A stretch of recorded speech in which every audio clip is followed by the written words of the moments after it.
Welcome to the Free Idea Podcast with your host, Damian. Right now, I want to do a fast paced idea podcast while driving through the fast paced Austin traffic.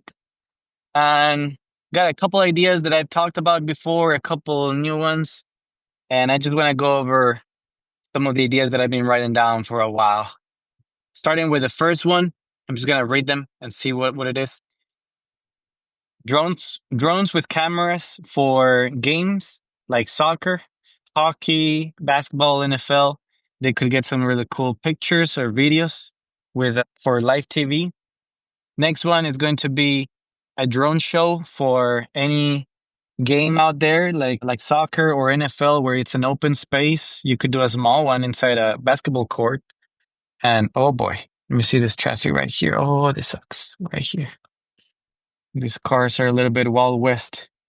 Okay, so boy, this is an experience driving through Austin.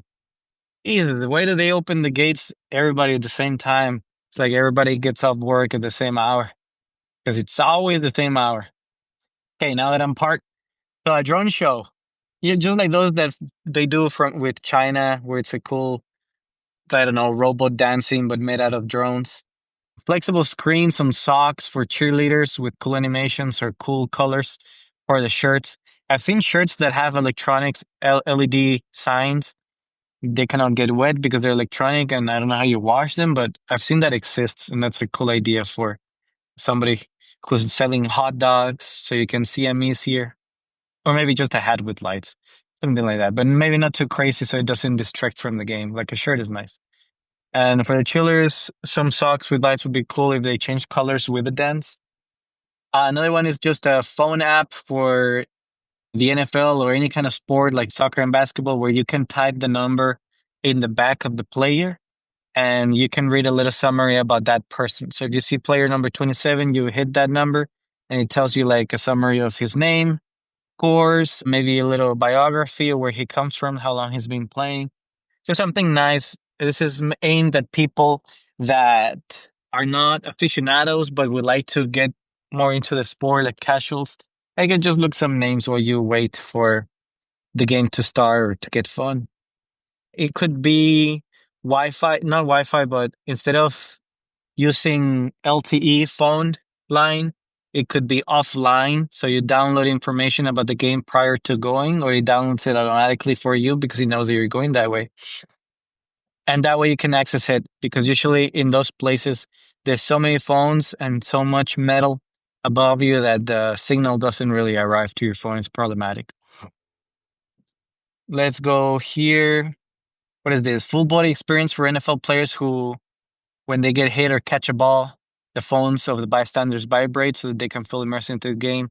Basically, like video games, when you shoot, your phone vibrates and your controller vibrates in the Xbox and PlayStation. Imagine the same thing, but for a phone. When you're watching the game show on your phone, it vibrates. It'll be cool for TV, so it'll a little bit messy if your living room started vibrating with all your bookshelves, but it'll be a little bit fun. Just like some way to make it a little more immersive is to have the device vibrate as somebody catches a ball or does a tackle or something. I don't know how that would happen, probably with AI, looking at the video and determining that some contact has been made and then vibrating your TV. It's a lot of communicating back and forth and a lot of energy used for the device. So I don't think we'll have that anytime soon, but it's definitely doable and it'll be something cool to have, not something needed. Then we have VR goggles for people away from the games so that they can watch the game through the goggles from the drone that is flying over so that they feel like they're part of the game. That'll be so much cooler because they'll have drones in different areas of the field flying above the players' heads. It'll just be interesting, but it might be a little bothersome to the actual players in the game. Soccer would be okay, football would be okay if the drone is a little higher than normal. But basketball, probably not okay because they have to jump high to get the thing. That'd be cool. Imagine watching a game show on your VR goggles instead of the phone. You could also get some virtual seats or something. I don't know.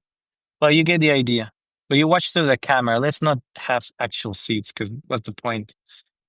You want the best spot and there's no It's not like it runs out. It's electronic, so everybody can be in the best spot. Anyways, you don't have to actually make it look like real life.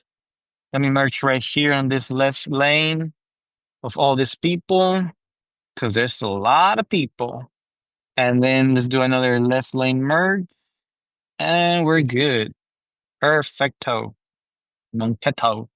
Another one is adjustable seats for the football games, basketball games.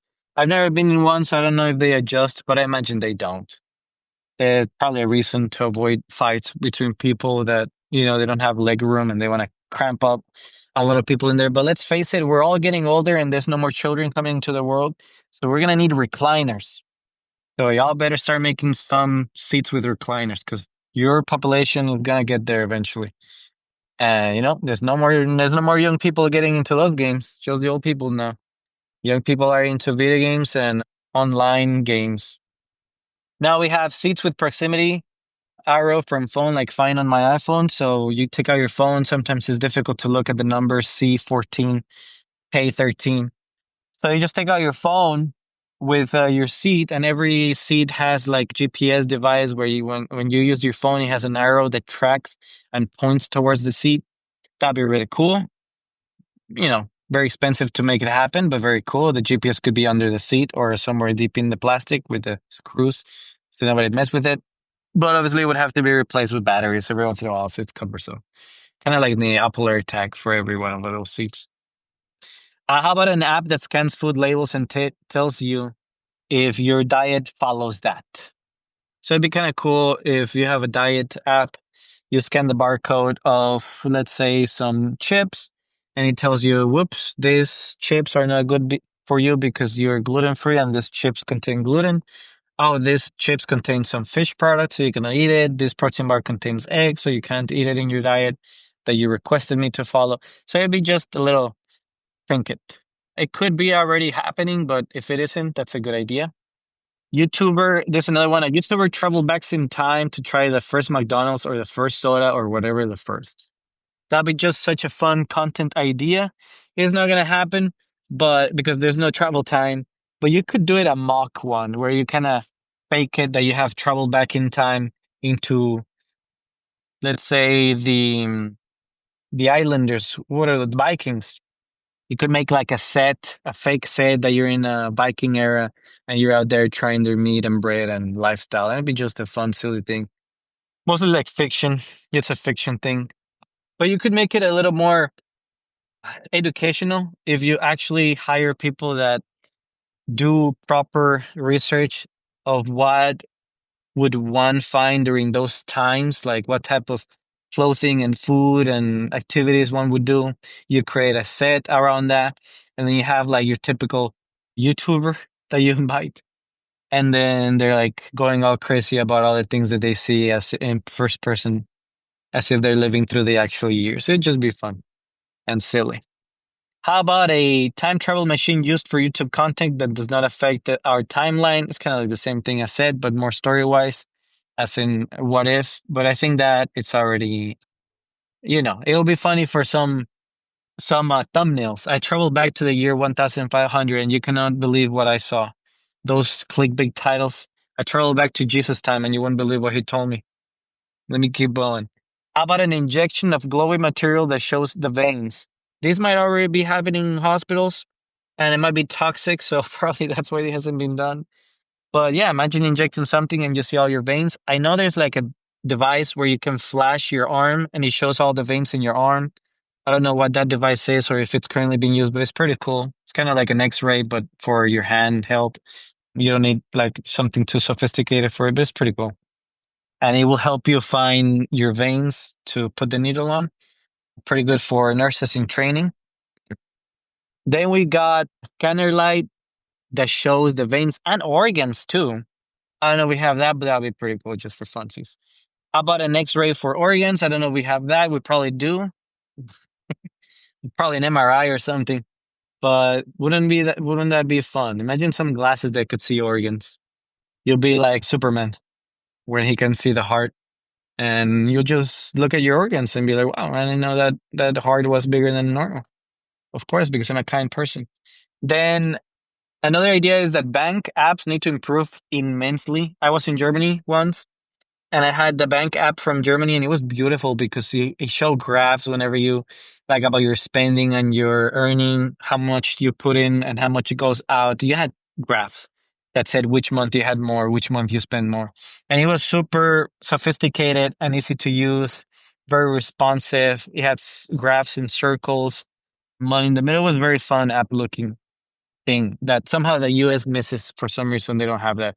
The US banking apps are very old looking with whenever you tap a thing, it just takes you to another page and you tap the thing again and it opens up like a list of payments that you've done. I don't like it.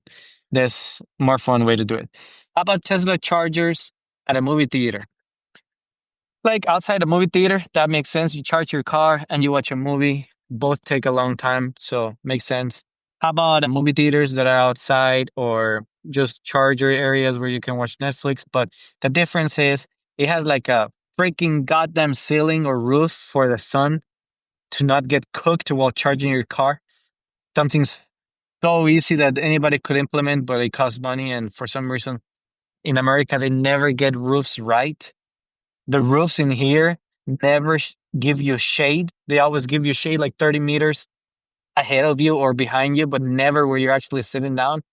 For some reason, roof engineering needs to improve in the city and everywhere in the world, but mostly America. I think Germany, no, China definitely has to figure it out. They have some very nice roofs that are oval and covered view. And Europe does have some very nice roofs for waiting at bus stations and trains. But America doesn't even have benches to begin with. So that's a thing that, free idea for America. Now, how about games have become so manipulative and addictive? Nope, I think this was just I was brainstorming some protector on car visor, black and foldable. So instead of tinting your windows, it's like a magnetic or a sticky thing that you can put in and take out right away. That way you can put it on your windows, and if a cop stops you, you can take it off right away. So it's not illegal. Let's see. Games teach me to organize and time balance. Nope, that's something I was doing just for brainstorming. How about I'm almost done with this, but yeah, I think I'm done. There's more. There's drones in China that look pretty cool. That they're motherships and they drop other drones. We somehow don't have them here, but somehow we do have developed them somewhere in Africa. Very strange how our technology is making it somewhere else, but not in here. Almost makes you think that it's on purpose because of all the many laws that we have that just make everything possible. But that's it. I do have more here and there, but I didn't type them down. I had them in my head. They're pretty cool and all. But thank you for listening to the Free Idea podcast. I hope that you learned something today. Bye bye.